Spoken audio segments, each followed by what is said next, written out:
Bonjour à tous, aujourd'hui on va faire un gratin un petit peu spécial, mais je suis sûre que vous avez tous les ingrédients à la maison. Il nous faut pour ce gratin des courgettes râpées. Alors les quantités c'est comme vous voulez, les quantités de légumes c'est comme vous voulez. Alors des courgettes que j'ai râpées comme ça, fin, du persil haché, des carottes râpées fin, de l'oignon haché, des lardons, mais les lardons c'est facultatif, j'en avais dans mon frigo donc j'ai décidé d'en mettre, des pommes de terre râpées, mais attention, quand vous râpez les pommes de terre, laissez-les un peu lâcher leur eau et enlevez l'eau d'abord avant de les utiliser. Je les ai bien essorés, il faut bien les essorer. J'ai du fromage râpé, j'ai 5 œufs. On a besoin aussi, on va prendre un verre, on va le prendre comme verre mesureur.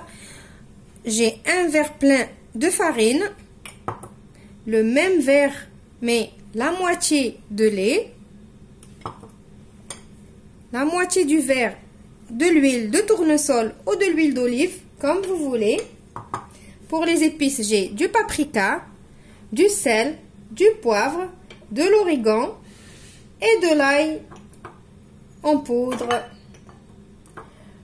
Avant de commencer, je fais chauffer mon four à 180 degrés et j'ai tapissé une plaque qui va au four parce qu'on ne va pas faire le gratin dans un plat à gratin.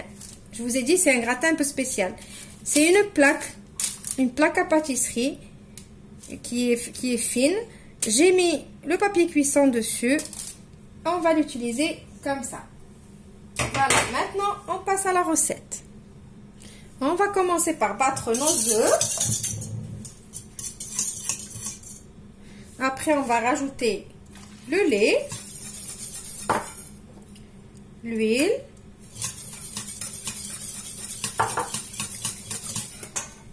et après on va venir rajouter la farine, mais il vaut mieux la tamiser. Et on va rajouter aussi de la levure chimique. Désolée, j'ai oublié de vous dire qu'il fallait de la levure chimique. Je vais la rajouter avec ma farine et je vais tout tamiser et mélanger tout ça. Alors pourquoi j'ai tamisé ma farine? Pour ne pas avoir des grumeaux, bien évidemment. Si vous utilisez de la farine fluide, il n'y a pas besoin de tamiser. Moi c'est de la farine normale type 45, le premier prix. C'est tout ce que j'ai utilisé. Maintenant on va commencer par rajouter les oignons.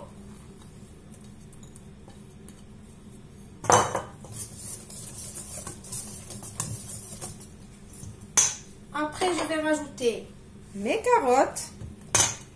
Je vous ai dit que c'est un gratin un peu spécial. Mais il y a tout ce qu'il faut dedans. Il y a de la protéine, il y a les légumes et il y a le féculent. Je veux dire, c'est bien équilibré. Maintenant, on va rajouter les courgettes.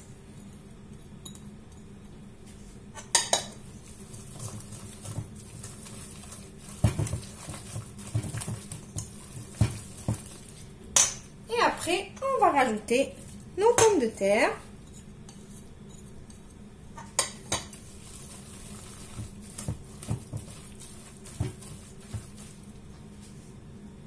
On va mettre aussi nos lardons ou pas. C'est vous qui décidez de les mettre ou pas. Et en même temps, je vais mettre mon persil. Mettez bien comme il faut une bonne poignée de persil, une botte de persil. Ça donne vraiment un bon goût. Et la moitié de mon fromage râpé.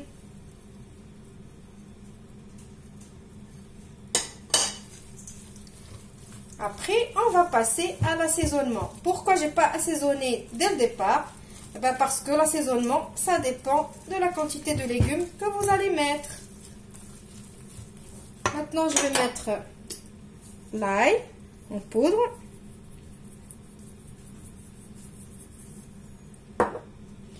Je vais mettre de l'origan. Mettez une bonne dose, ça donne un bon goût. Du poivre. Moi, j'en mets pas beaucoup parce que mon poivre, il est très fort.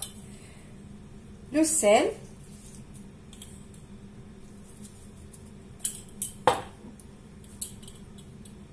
Et du paprika aussi, ça donne un bon petit goût. Et on mélange tout ça. Maintenant, je vais prendre ma plaque et je vais tout mettre dedans.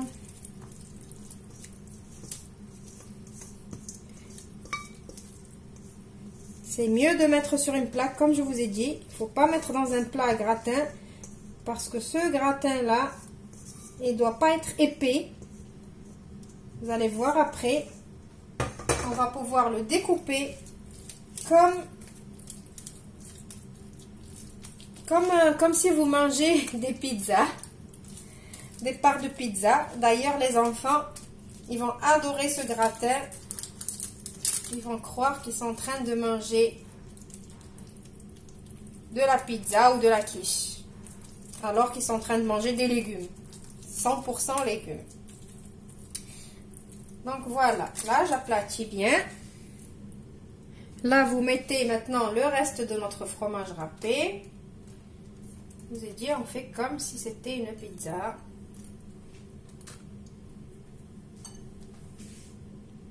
Maintenant, je vais mettre ma plaque au four qui est chauffée à 180 degrés, comme je vous ai dit au début. Mais par contre, je vais laisser allumer que le bas, jusqu'à ce que je vois que ça commence à dorer sur les côtés. Et après, je rallume le haut pour finir de gratiner tout le haut. Je vais le laisser cuire pendant 30 minutes. Et je regarde si c'est cuit. Si c'est pas cuit, je rallonge la cuisson. Sinon, je le sors du four. Et je vous retrouve juste après. Alors, je vous montre maintenant le gratin. Regardez, les côtés, ils ont commencé à dorer. Maintenant, je vais rallumer le haut et je vais remonter un petit peu mon gratin au milieu du four pour qu'il continue de cuire au-dessus et gratiner. Voilà, mon gratin, il est prêt. J'en ai fait 9 grosses parts, donc vous pouvez manger à 9 personnes. Ou sinon, vous pouvez le congeler et le sortir un autre jour. Voilà, j'ai coupé un petit morceau pour voir. Vous pouvez le manger chaud comme froid. Regardez, on peut le manger comme ça. C'est pour ça que je vous ai dit, les enfants, ils vont adorer. Ils peuvent le manger froid, bien sûr. Manger comme ça, en petites tranches, comme ça. Là, vous leur donnez comme des morceaux de pizza. Ou sinon, chaud. J'espère que cette petite recette d'aujourd'hui vous a plu. Je vous retrouve dans une nouvelle vidéo prochainement. Au revoir et merci.